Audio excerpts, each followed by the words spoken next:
book of Hebrews, हम इब्रानियों का पुस्तक में जाएंगे, chapter 12, 12 अध्याय में जाएंगे। verse 18 following. 12 अध्याय का 18 पद से हम लोग देखेंगे। तुम तो उस पहाड़ के पास तुम तो उस पहाड़ के पास जो छुआ जा सकता था, जो छुआ जा सकता था आग से प्रज्वलित था, और आग से प्रज्वलित था, काली घटा और काली घटा और अंधेरा और अंधेरा और आंधी के पास और आंधी के पास और तुरही की ध्वनि और तुरही की ध्वनि और बोलने वाले के ऐसे शब्द के पास नहीं आए, और बोलने वाले के ऐसे शब्द के पास नहीं आए, इसके सुनने वाले ने विनती की जिसके सुनने वालों ने विनती की कि अब हमसे और बातें न की जाए। अब हमसे और बातें ना की जाए। Yeah, continue. और तुरही की ध्वनि, क्योंकि वे उस आज्ञा को न सह सके। यदि कोई प्रभु की पहाड़ को छुए तो उस पर पथराव किया जाए। और वह दर्शन ऐसा डरावना था, मूसा ने कहा, मैं बहुत डरता और कांपता हूँ। और तुम सिय्योन की पहाड़ के पास और जीवते परमेश्वर के नगर स्वर्गीय यरूशलेम के पास और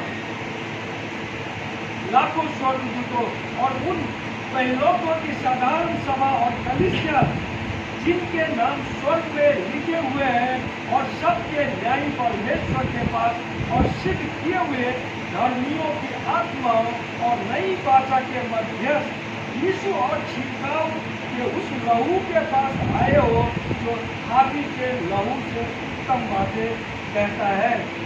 Yes. Here we see Old Testament mount and the New Testament mount.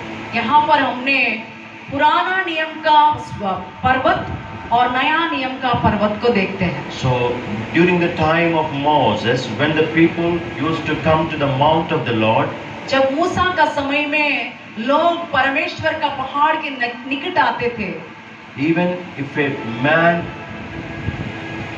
without preparation, if he touches the mountain, और he यदि will die. कोई व्यक्ति अपने आप को बिना तैयार करते हुए आके वो पर्वत को छुए तो Until God calls him, then only he should come to the mountain. If he goes without the invitation of the Lord, if he goes to that mountain and touches that mountain, he will die.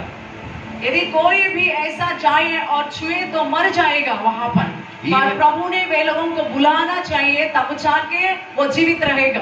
And even they should prepare themselves to meet the God.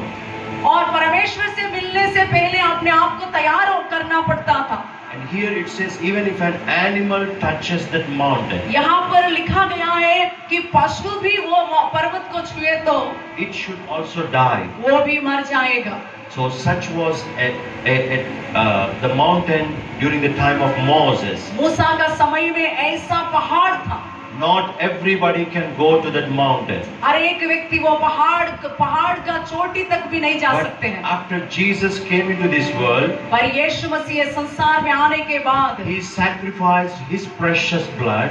उसने अपना बहुमूल्य रक्त को हमारे लिए बलिदान किया। Through his precious blood, उनका पवित्र लहू के he द्वारा sanctified us. हमें शुद्ध किया है। He made us eligible to come to the heavenly kingdom, हमें heavenly mountain. हमें स्वर्गीय पहाड़ का ऊपर आने के लिए हकदार बनाया है। As the word of God says in verse 22, परमेश्वर का वचन 22वां अध्याय में ऐसा कहता है, but you have come to Mount Zion, to the city of the living God, पर तुम सिय्योन के पहाड़ के पास वो जीवते परमेश्वर के नगर, the heavenly Jerusalem. स्वर्गीय यरूशलेम। So in that heavenly Jerusalem, who are present? Let us see. Let us read the list. Who are there? स्वर्गीय यरूशलेम में कौन-कौन रहता है उनका बारे में हम लोग देखेंगे। Let's read. हम पढ़ेंगे। You have come to thousands upon thousands of angels in joyful assembly.